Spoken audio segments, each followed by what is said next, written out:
Assalamualaikum warahmatullahi wabarakatuh. Di pertemuan hari ini kita akan belajar menulis teks eksplanasi. Di pertemuan sebelumnya kalian sudah mempelajari materi tentang struktur dan kaidah kebahasaan teks eksplanasi. Dan tentunya materi tersebut akan sangat bermanfaat atau akan sangat berkaitan dengan pembelajaran kita hari ini. Oke. Dalam penyusunannya, teks eksplanasi umumnya berpola kronologis ataupun kausalitas. Nah, ini juga sebetulnya sudah kita bahas di pertemuan sebelumnya. Teks eksplanasi berpola kronologis berarti itu berhubungan dengan kaitannya dengan waktu. Sedangkan teks eksplanasi yang berpola kausalitas itu berkaitan dengan hubungan sebab juga akibat. Kita langsung saja pada langkah-langkah menulis teks eksplanasi.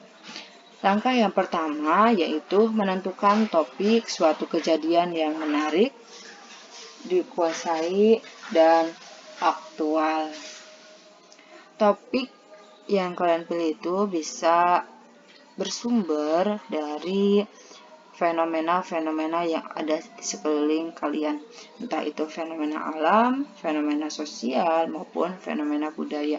Dan tentunya fenomena-fenomena tersebut harus menarik, kemudian harus kalian kuasai, dan tentunya harus aktual.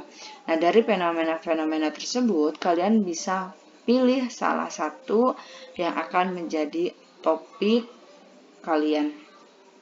Kemudian, langkah yang kedua yaitu menetapkan tujuan karangan. Setelah tadi kalian menentukan topiknya apa, maka pada tahap ini kalian harus menentukan tujuan dari teks eksplanasi yang kalian buat. Kemudian yang ketiga, mencari data dari berbagai sumber. Nah, untuk mendukung dalam proses pembuatan sebuah teks eksplanasi, maka kalian butuh berbagai sumber. Sumbernya itu bisa dari buku, bisa juga dari internet. Kemudian, langkah selanjutnya, menyusun kerangka karangan yang sesuai dengan topik yang telah dipilih, sehingga menjadi sebuah urutan struktur teks eksplanasi. Oke, setelah tadi kita melewati langkah 1 sampai langkah ketiga, maka langkah yang keempat ini kita akan membuat sebuah kerangka karangan.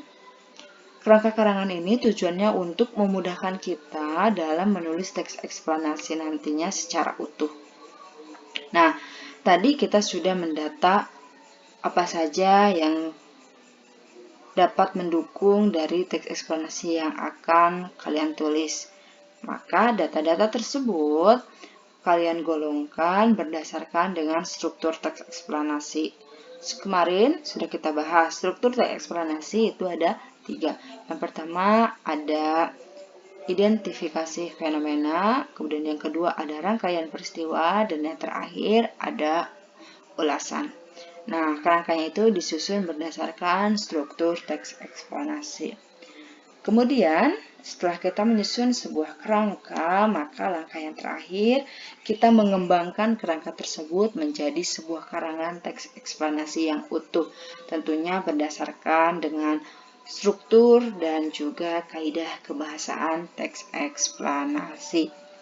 Nah, itulah langkah-langkah dalam menulis sebuah teks eksplanasi.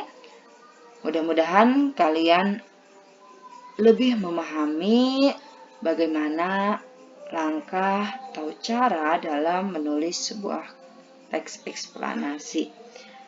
Oke, sekian. Terima kasih. Assalamualaikum warahmatullahi wabarakatuh.